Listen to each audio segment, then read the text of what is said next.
وزیر اعظم شہباز شریف کی سربراہی میں وفاقی کابینہ کا اجلاس۔ وزیر اعظم کا ہر 2 ماہ بعد وزارتوں کی کارکردگی جانچنے کا فیصلہ۔ کہا اچھی کارکردگی دکھانے والی وزارت کو شاباش دی جائے گی، جہاں کمی کوتاہی ہوگی اسے دور کرنے کی کوشش کی جائے گی، ضرورت پڑنے پر تادیبی کارروائی بھی کی جائے گی۔ پی ایس ڈی پی کے تحت ترقیاتی اخراجات 1 ٹریلین سے بڑھ گئے۔ حالیہ بارشوں کا سلسلہ ختم ہونے پر چاروں صوبوں کے ساتھ میٹنگ بلائی جائے گی۔ برطانیہ نے پی آئی اے پر عائد پابندیاں ختم کر دیں۔ برطانوی ہائی کمیشن کے مطابق پی آئی اے اب برطانیہ کے لیے پروازوں کی درخواست دے سکتی ہے۔ ایئر لائنز کو پروازوں کے لیے یو کے سی اے اے سے اجازت لینا ہوگی۔ سیفٹی لسٹ سے اخراج آزاد اور تکنیکی عمل کے تحت ہوا۔ برطانوی ہائی کمشنر کا پاکستان اور یو کے ماہرین کے تعاون پر اظہار تشکر۔ برطانوی ہائی کمشنر نے کہا پاکستانی ایئر لائنز سے سفر کی منتظر ہوں، پاکستان کے ساتھ فضائی رابطوں میں بہتری سے لوگوں کو جوڑنے میں مدد دے گی۔ سابق وزیر ہوابازی کے باعث پاکستانی ایئر لائنز پر پابندیاں لگیں۔ وزیر ہوابازی خواجہ آصف کی اسلام آباد میں پریس کانفرنس۔ کہا بانی پی ٹی آئی اور غلام سرور نے مل کر پی آئی اے کو قبرستان بنا دیا۔ غلام سرور نے عالمی اداروں کو پابندی لگانے کی دعوت دی۔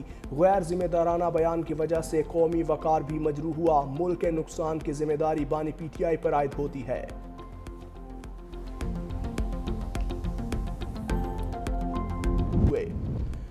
لاہور سمیت پنجاب بھر میں بارشوں کا ایک اور طوفانی سپیل، ہر طرف جل تھل ایک ہو گیا۔ اوکاڑا، پاکپتن، ساہیوال، شیخوپورہ، قصور، ناروال میں گھنٹوں بارش۔ حافظ آباد، گجرانوالہ، خوشابر، سرگودا میں بھی بادل برسے۔ بارش سے گجرانوالہ کا حلیہ ہی بگڑ گیا، سڑکیں ندی نالوں میں تبدیل، نشیبی علاقوں میں پانی گھروں میں داخل۔ سب سے زیادہ بارش شیخوپورہ میں 217 ملی میٹر ریکارڈ۔ اسلام آباد اور راولپنڈی میں بھی وقفے سے بارش کا سلسلہ جاری ہے۔ محکمہ موسمیات نے 18 جولائی تک بارشوں کی پیشگوئی کر رکھی ہے۔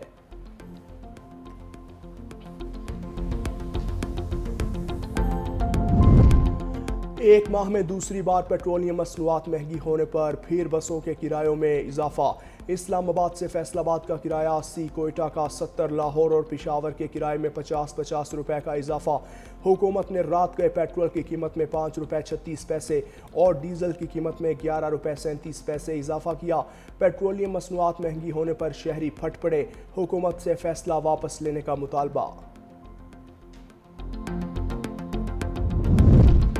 نائب وزیر اعظم وزیر خارجہ اسحاق ڈار کی چینی وزیر خارجہ سے ملاقات۔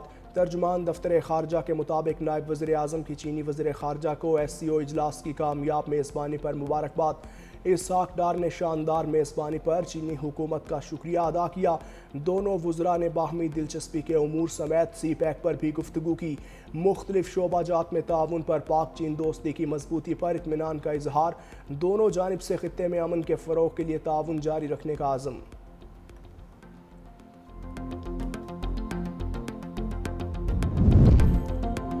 40 ارب روپے کے کوہستان کرپشن سکینڈل میں ملوث ملزم کنٹریکٹر کی عبوری ضمانت مسترد۔ احتساب عدالت نے ملزم کو نیب کے حوالے کر دیا۔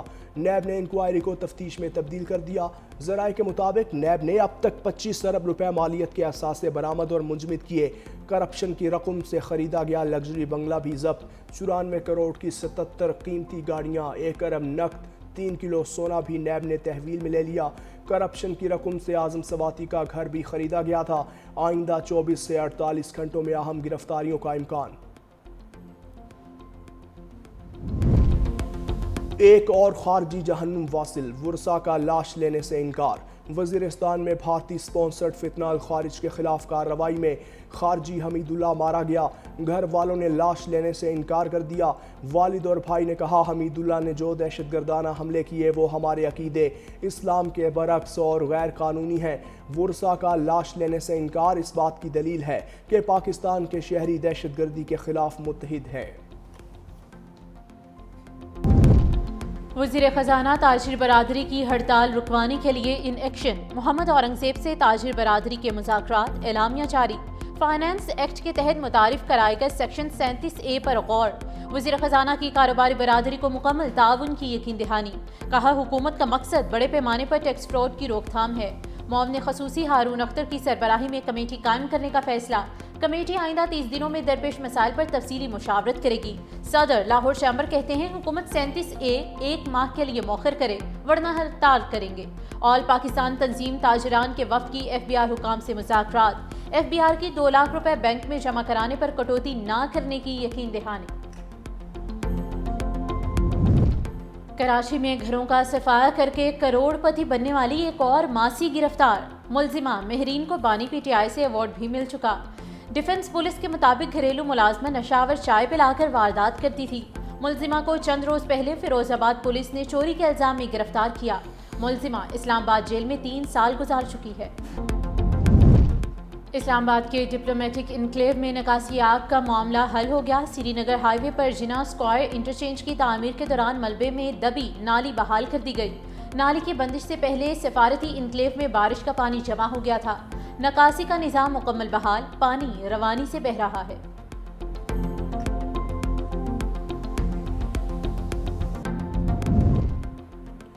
ایران سے بات کرنے کی کوئی جلدی نہیں، ایران کی جوہری تنصیبات کو مکمل طور پر تباہ کر دیا۔ واشنگٹن میں میڈیا سے گفتگو میں امریکی صدر ڈونلڈ ٹرمپ نے کہا چھوٹے ملکوں کو ٹیرف لیٹر جلد جاری کریں گے۔ یوکرین کو اسلحہ بھیج دیا ہے، نیٹو ہر چیز کے لیے ہمیں واپس ادائیگی کرے گا۔ روس یوکرین جنگ بائیڈن کے دور میں شروع ہوئی، روسی صدر پوٹن امن کی خواہش کے دعوے پر پورا نہیں اترتے۔ پاکستان اور بھارت کے درمیان جنگ میں نے رکوائی ہے۔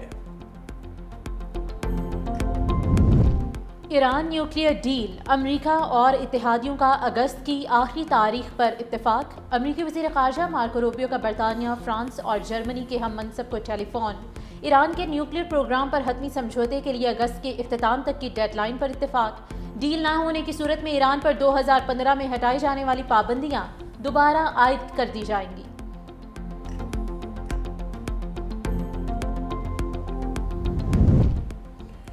برازیل، چین اور بھارت نے روس کے ساتھ تجارت جاری رکھی تو پابندیاں لگا دیں گے۔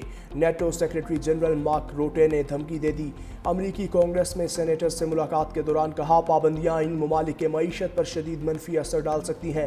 کوئی رہنما روسی صدر ولادیمیر پوٹن کو فون کر کے کہیں کہ وہ امن مذاکرات کو سنجیدگی سے لیں ورنہ اس کے نتائج برازیل، بھارت اور چین پر بڑے پیمانے پر واپس آئیں گے۔ یورپ یوکرین کو امن مذاکرات میں بہترین پوزیشن پر لانے کے لیے درکار مالی وسائل فراہم کرے گا۔ غزہ میں سفاک، اسرائیلی فوج کے حملوں میں مزید 70 سے زائد فلسطینی شہید۔ خان یونس، جبالیہ اور دیر البلح میں شہری آبادی کو نشانہ بنایا گیا۔ غزہ میں بروقت امداد نہ پہنچنے سے انسانی المیہ پیدا ہونے کا خدشہ۔ اسرائیل نے فلسطینیوں کی سمندر تک رسائی بھی بند کر دی۔ ماہی گیروں کا کہنا ہے کہ مچھلیاں پکڑنے سے روکا گیا تو وہ بھوک سے مر جائیں گے۔ دوسری جانب غزہ میں انسانی امداد کے مراکز پر صہیونی فوج کی بدترین فائرنگ کی ویڈیو وائرل۔ امداد کے لیے جمع فلسطینی زمین پر لیٹ کر خود کو گولیوں سے بچانے کی کوشش کرتے رہے۔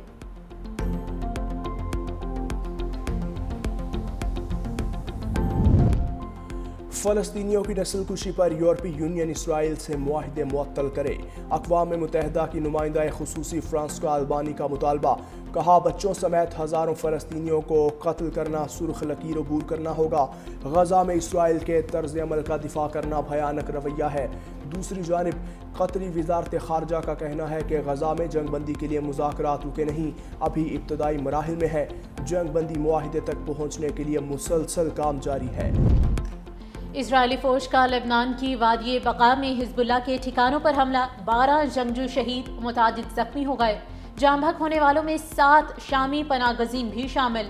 ترجمان اسرائیلی فوج کا کہنا ہے کہ ان ٹھکانوں سے ہمارے فوجیوں پر حملے ہو رہے تھے۔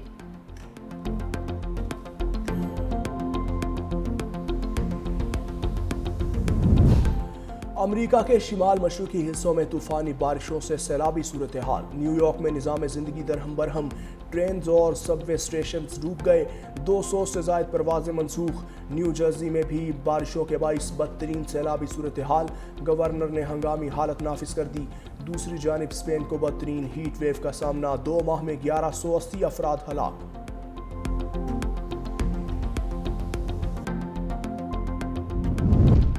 خفیہ طور پر برطانیہ منتقل کیے افغان شہریوں کا ڈیٹا لیک، اہلکار نے غلطی سے 33,000 سے زائد افراد کی ذاتی تفصیلات افشا کی۔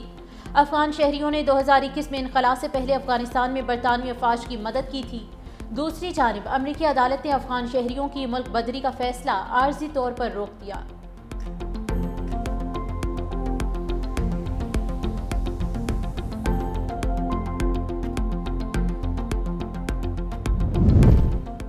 کیمرون کے 92 سالہ صدر پال بیا کا مسلسل 8ویں مدت کے لیے الیکشن لڑنے کا اعلان۔ پال بیا 1982 سے اقتدار میں ہیں۔ وہ دنیا کے معمر ترین سربراہ مملکت بھی ہیں۔ کیمرون میں 12 اکتوبر کو الیکشن ہوں گے۔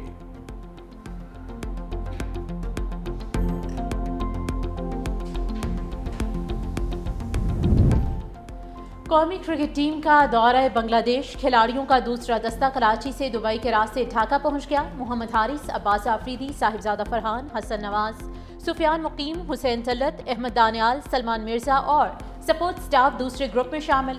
پاکستان اور بنگلہ دیش کے درمیان 3 T20 میچز پر مشتمل سیریز 20 جولائی کو شروع ہوگی۔